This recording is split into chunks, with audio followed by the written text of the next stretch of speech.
People who knew Daniel Harper said he loved silence. That's why he chose the redwood outskirts of Northern California for a solo weekend trip in October 2022. No cell signal, no neighbors, just trees, fog, and distance from everything that made life loud. But silence was exactly what betrayed him. On his first night, while sitting by the campfire, Daniel felt something most people recognize instantly, but refuse to accept. The unmistakable feeling of being watched, not imagined, not anxiety. Something older, intentional. He turned toward the tree line, and that's when he saw it. Something tall, darker than the shadows, standing perfectly still between the trees, watching him. Daniel didn't scream. He didn't run. He did what many people do when fear clashes with logic. He convinced himself it was an animal. A deer, a bear, a trick of the fog. But animals move.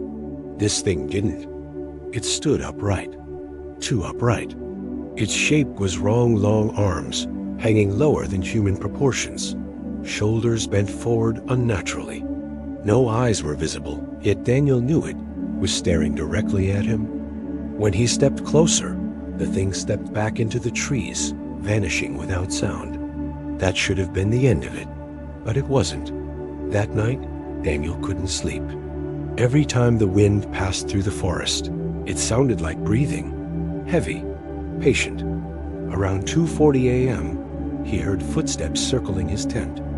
Slow, deliberate, bare. No animal walked like that. Daniel whispered, "Hello?"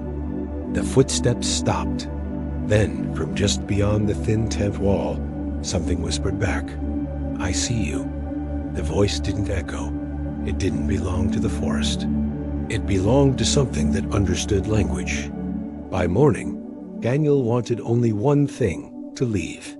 But when he reached his truck, the engine wouldn't start. No signal, no nearby camps. Panic settled in the kind people feel when they realize they're truly alone. He decided to hike toward the ranger station, recording short videos on his phone as proof, just in case. As he walked deeper into the woods, he noticed something horrifying. The forest was changing. Trees looked closer together. Paths he had walked the day before no longer existed. His compass spun uselessly. And every few minutes, he'd spot movement in the corner of his eye, always keeping distance, always pacing him, watching. At one point, Daniel stopped and spoke out loud, his voice shaking. "What do you want?" the woods answered. Branches snapped behind him. Leaves rustled ahead. The thing stepped into view closer now. Its face was smooth. No eyes, no mouth. Just pale, stretched skin where features should have been. Yet Daniel heard its voice clearly inside his head. "You noticed me. That means you're ready." Daniel ran. But the woods didn't let him escape. No matter how fast he ran, the thing stayed the same distance away, matching him without effort. When Daniel tripped and fell, his phone flew from his hand, still recording. That's when the thing finally moved closer. Search teams found Daniel Harper's campsite 3 days later. His tent was untouched. His truck started immediately when tested. No signs of struggle, but Daniel was gone. The only evidence left behind was his phone, found cracked against a tree trunk, still holding one final video. Authorities initially released only the audio. In it, Daniel is heard crying, begging, apologizing for something he doesn't understand. And footsteps approach slow, uneven, unmistakably not human. Then Daniel whispers, barely audible, "It's right in front of me." The video briefly shows the forest shaking violently, as if reality itself is distorting. For half a second, a tall, faceless shape fills the frame. And then the voice speaks clear, calm, and close. "You looked, now you stay." The video cuts off.